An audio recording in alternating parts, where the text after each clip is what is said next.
Welcome to the Work Positive Podcast with your host, executive coach, and culture architect, Dr. Joey Fawcett.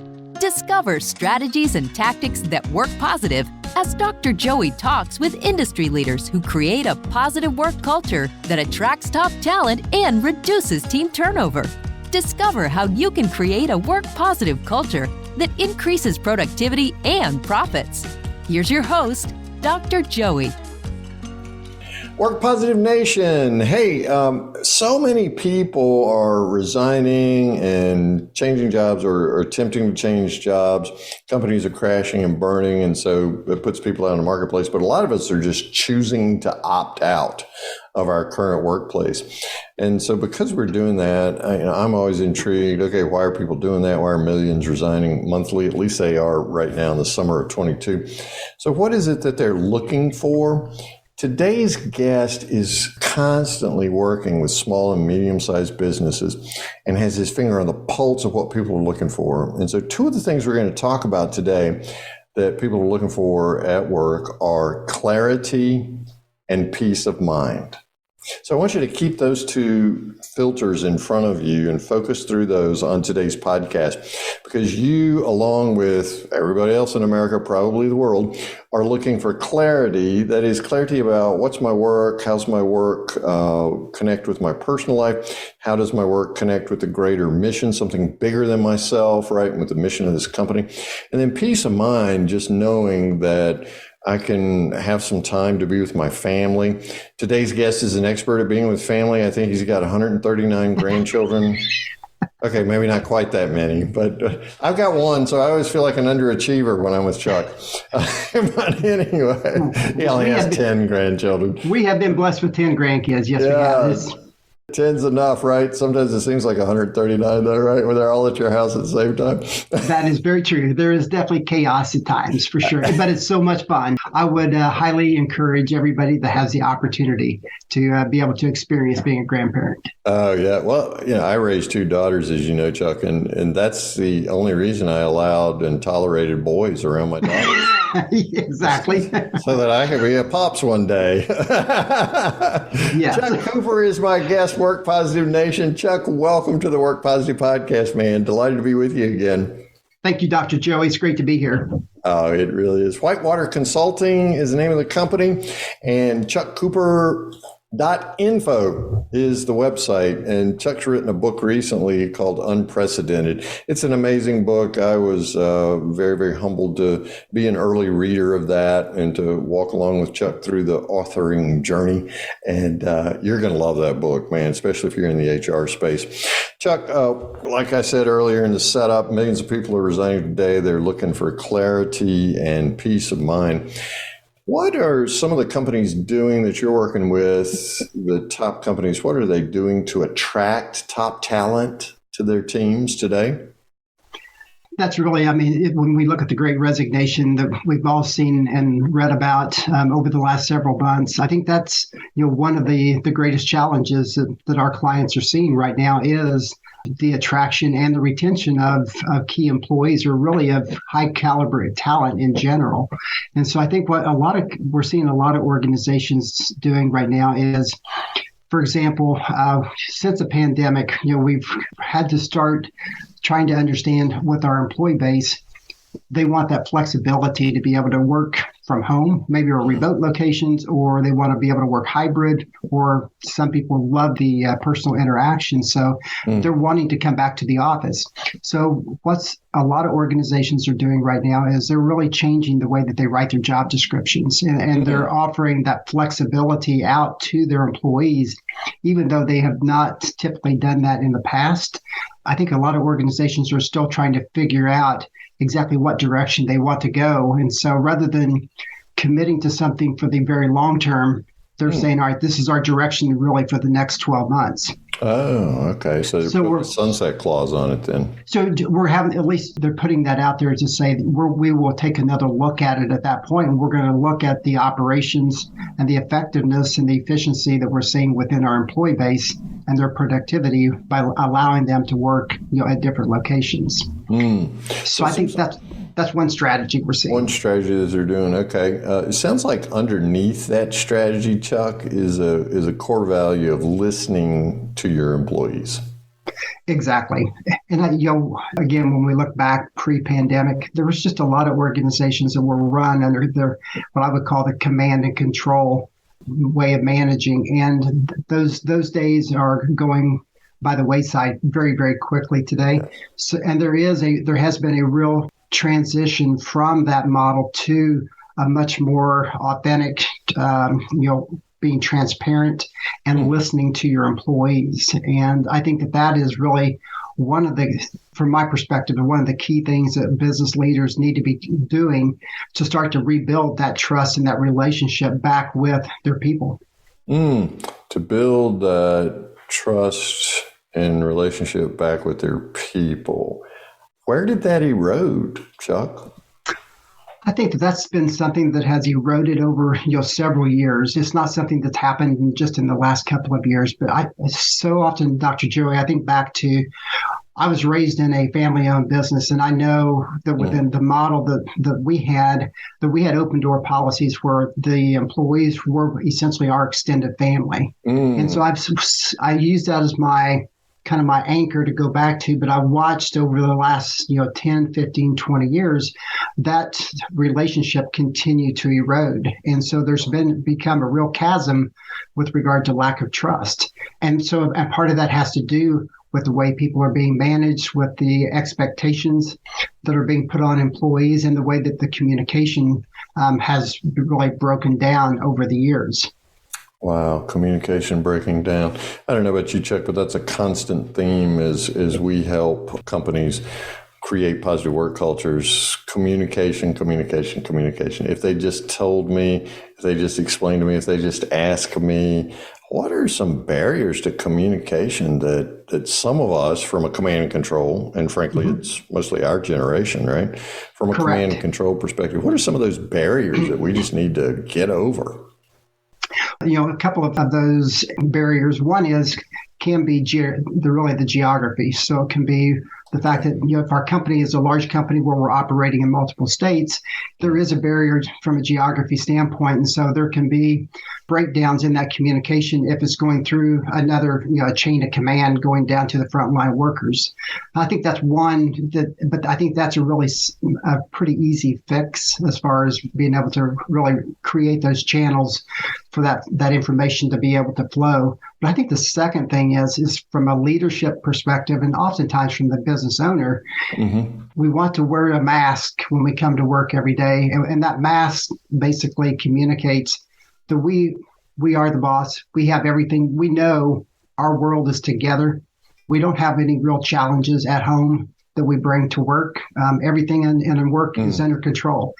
And so I think that since the pandemic, we realized that no matter what position we are in, there are a lot of things that can take place that are out of our control. Yes. And so I think that's where we've seen this evolution, this transition start to occur, where business owners and leaders are taking that mask off. They're becoming real with their people and bringing that, what I call being human, back into leadership. So it allows us to be empathetic and to be able to really be transparent with our people and start to really build that community back, within the organization, which is having a direct impact on the culture of the company. And what's that direct impact that it's having, Chuck, when the mask comes off and transparency and authenticity come to roost? Your people start to see you as a leader, starts to see you're being a real person to them. And so they're able to see that, things aren't always perfect, that you have gone through difficult times. And so you're much more relatable at that point. And so people feel more open and more comfortable coming to you to have conversations, maybe about challenges that are happening at work. Or in many cases, when people come to work, they're bringing a lot of personal issues or challenges that they have. They're bringing that to work with them. And that's impacting the quality of the work that they're actually able to do. Yeah. So when trust and safety are a part of the relational capital within a company, then looks like to me it's easier from an owner's perspective. It's easier to really create a positive work culture, but to create what I like to call an owner mentality. in the company to where persons are incentivized because then they have that relationship going. What are some of the benefits you see that grow in a positive work culture that creates that kind of owner mentality? I think that when you think about that, I mean, that's where being able to align your mission, vision, values, and ultimately what the purpose of the organization is. If you can have people on your team that can understand and see that with clarity, in many cases, they'll start to see that some of their own mission, vision, values, and their purpose is in alignment with the company. That's where you get the employees to start to think about they are really become loyal to the organization and they see themselves as being invested into that company. And when that happens, that impacts the relationships that they have within the company itself, but it also begins to really have an impact on your customers, your vendors that you have, and ultimately into the community that you're all a part of. Wow, absolutely. So that owner mentality grows in the soil of an alignment of personal mission, vision, and core values with the corporate expression of that. So I can see my own investment, my own place in the larger mission. Exactly. Man, yeah. So how could you not attract top talent then, right? Because the teams who are in place, they want to bring people like that onto the team. So man, it looks like to me, Chuck, that would just become an excellent referral source for top talent and attracting them. It absolutely, and depending on the size of community that business is located in, it really can have a dramatic impact on your ability to attract high caliber talent. And the fact that we're going, that we are much more flexible today with looking at remote employees. Again, this is one of those situations where being located in the Carolinas, we may have a top talent that we have identified in California. Well, if we've got the right culture and the right opportunity in place, those people in California can be just as big of an asset to the company as our employees here in the Carolinas. Absolutely. Chuck Cooper from WhiteWater Consulting is my guest today, Work Positive Nation, and you can go to chuckcooper.info right now and be sure while you're there to check out his new book, Unprecedented. So Chuck, let's say we're attracting top talent. We're doing a great job of that. We're doing the kinds of things that we've been talking about for our teams to be together. What do I need to do to keep these people, to reduce the turnover? That's another great question. And again, this is a question that all leaders and businesses of all sizes are trying to figure out today. When we look at the companies that are really considered best places to work, a lot of them are really focused back on the process that they are using now to, from the applicant process and the real experience that they go through on that recruiting piece. They're modifying that so that they are very, very clear and they provide clarity and they provide peace of mind as that applicant goes through the interview process. And then once they get to onboarding, again, they've got a very well-defined process that's in place to where the new talent that's coming in, they're able to quickly connect with the current talent that's already there, but also to connect with them at the leadership level. One of the things that I've seen that's been really beneficial is when a new person comes to a company, is that the CEO of the company or maybe the highest ranking executive that's on that location to meet with that new employee and to talk specifically about the culture of the organization, to be able to explain what the culture is, why it, the values of the organization, and why it's so important to them as an employee, but also why it's so important to the company. So those are a few things that we're seeing a lot of, some really companies that are being very successful. Those are some things we're seeing them implementing.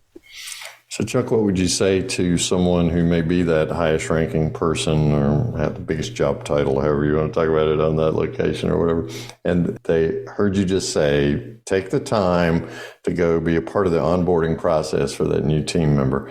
And that person may be saying, sit down and talk about culture. Oh, geez, if I got to do warm and fuzzy, if I got to get all soft, what would you say to somebody like that that's sitting in a C-suite somewhere? I would probably start off by referring back to some studies that I've seen recently where it shows that of the people that have changed jobs in the last year, about half of those employees wish that they had not made the change. And so if you are not willing to sit down and have that conversation and really stress the importance of the culture with your new people, you will have a higher potential of losing that employee the first 6 to 12 months. So you can reduce the size of your back door by having this conversation. Absolutely. And it builds relationships as a leader. It builds relationships with that new person and establishes, again, trust and respect that so many people are really seeking right now. The trust and respect, yeah. And from just somebody who may see all of this as a soft skill that really doesn't pay out, if memory serves me correctly, I think it was Gallup that discovered that it costs 2.5 times a person's salary when they leave in order to bring someone else in and get them onboarded and in the position. So those are hard dollars, right? Those are hard dollars, and that's a very accurate number. That's a number that I actually use myself. This is about 2.5 times the annual income or annual salary is what it costs a company to replace that person. I'm really intrigued by what you just said, because we've had millions of people, right, in this great resignation. We have millions in a month, really, in this country resigning. And if I heard you correctly, you just said that about half of them wish they'd stayed. They were disappointed that they had made the change and that they were actively looking at other opportunities. Wow. Already in the new job that they're moving to. Exactly. What were some of the challenges that they faced? Part of it is the onboarding process that they went through. The companies did not have a well-defined process that was in place. So they were able to come and they got plugged in maybe through the onboarding with all the paperwork and got them introduced to their team. But there was really no follow through on that to really help them to develop roots into the organization and to develop, to be able to fit into that culture. And so this is one of the areas, again, we still have challenges on the leadership side is we can paint a really, really nice picture about what we want our talent, our future talent to see. But when it comes to really implementing a lot of those strategies and actually developing that culture to where you can actually live that out every day, we still have a lot of room for improvement when it comes to that. So one of those challenges is making your onboarding process a little more than filling out a W-4 and sending them a laptop. You're right. And it really needs to be, probably at least a 30 to a 90-day process where you have defined stepping stones along the way for that employee to continue to grow into the company. So there's a path. Exactly. It's a journey. There's a whole idea. So onboarding is a challenge that companies are facing today in terms of creating a positive work culture that is attracting top talent, reducing team turnover. What are some other challenges that you're seeing, Chuck?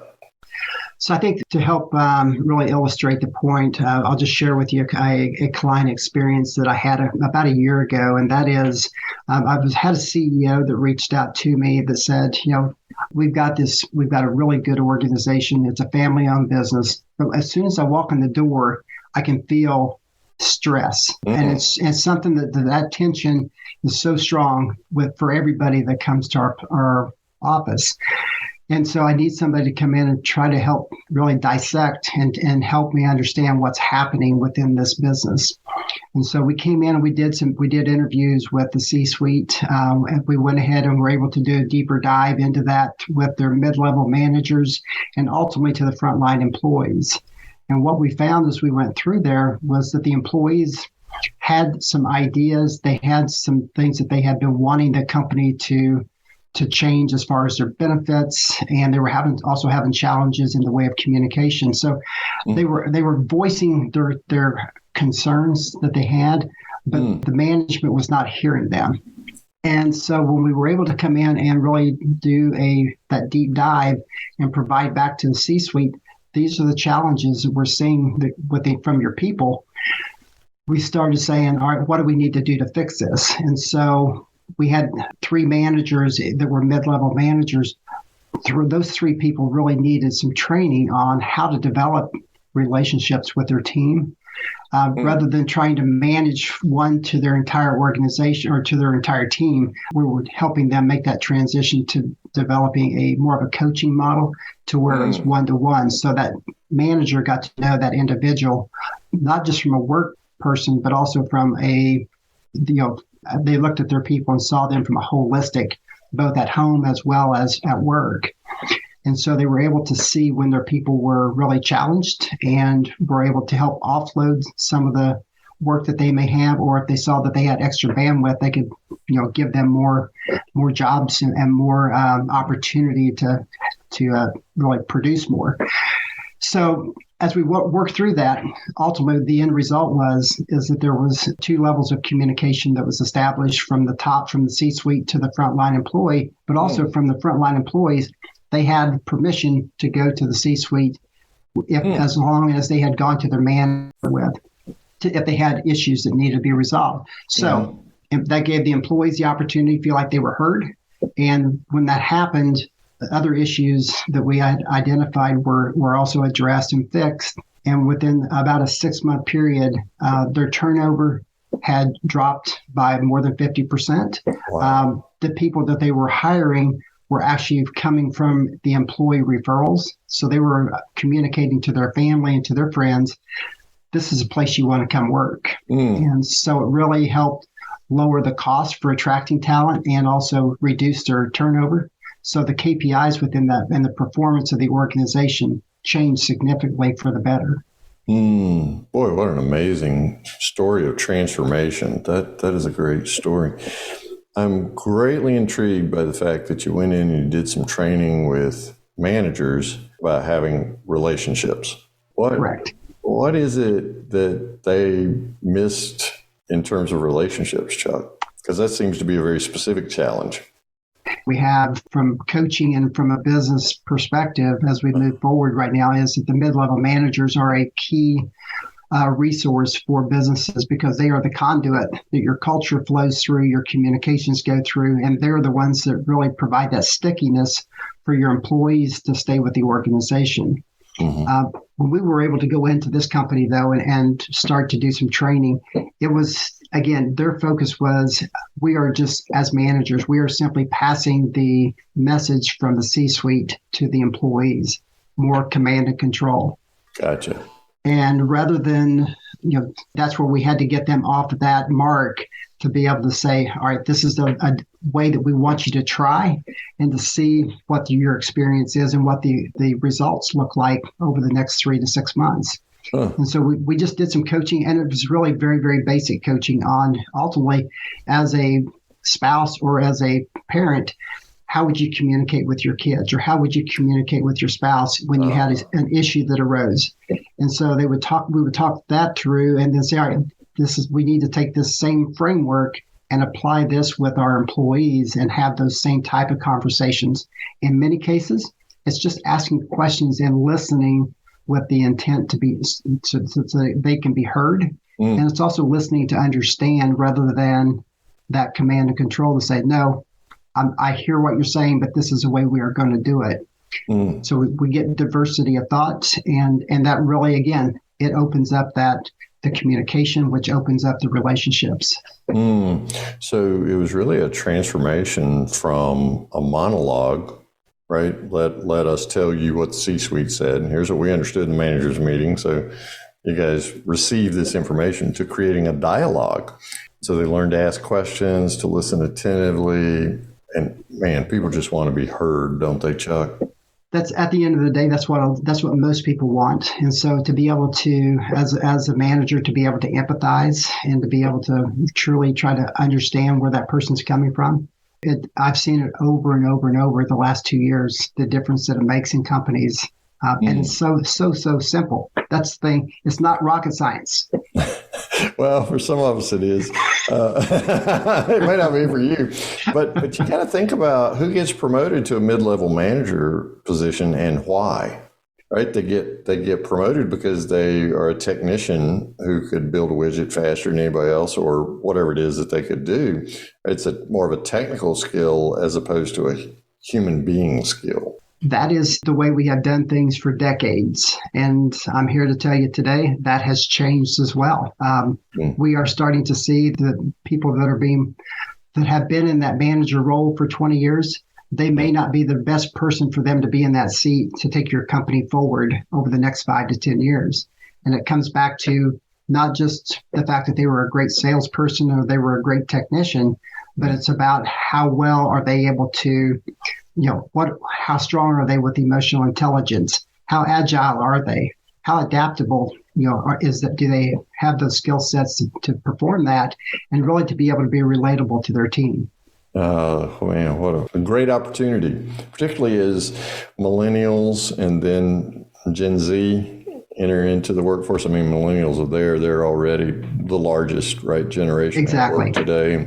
Gen Z is the largest in terms of population. They're now the new pig in the python, whereas us baby boomers were before, right? Correct. So yeah, if you want your company to continue, but I guess if you just want to sell it, this is too much work for you. You can do that too, right, Chuck?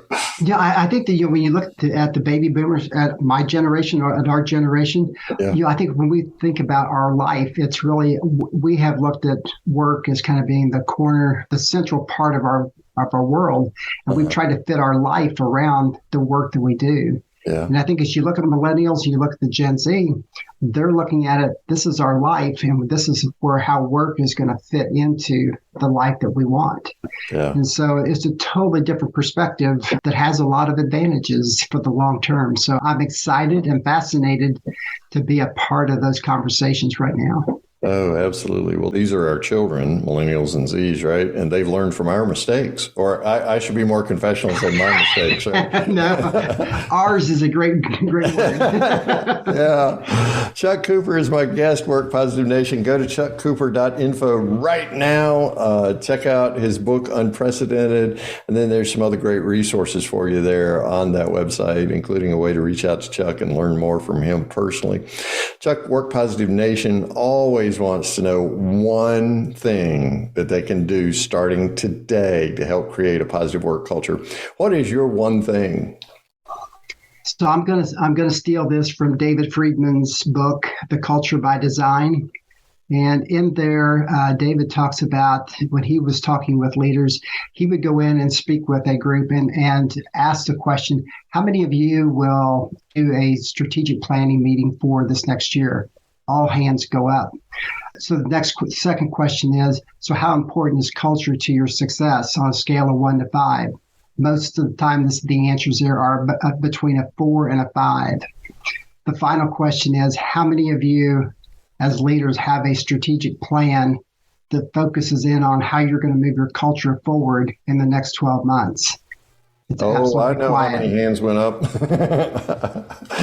Basically, no hands went up. Yep. And so if I have one thing to really encourage leaders to do and to challenge leaders is as you're going into your strategic plans for this coming year, build in a part of that process to really focus on your culture and on your values and be very, very intentional about how you're going to grow that and change that over the coming 12 months. And when you're doing that one thing, go to chuckcooper.info, and there you can find a great guy who can help you do exactly that. Have a strategic plan for your culture so that you attract top talent, reduce team turnover, and literally create a positive work culture that increases your team productivity as well as your profits. Chuck, thank you so much for the gift of you, your wisdom, and your time and expertise today. I know I'm better for the experience, and I know Work Positive Nation is too. Thank you for the opportunity. It's been great. Thank you for listening to the Work Positive Podcast with your host, executive coach, and culture architect, Dr. Joey Fawcett. Please share this podcast with your friends who are small business leaders so they can create a positive work culture that increases their productivity and profits. Get your free 15-point Work Positive checklist to help you attract top talent and reduce team turnover. Download this checklist at workpositive.today/checklist. Remember, it pays to work positive.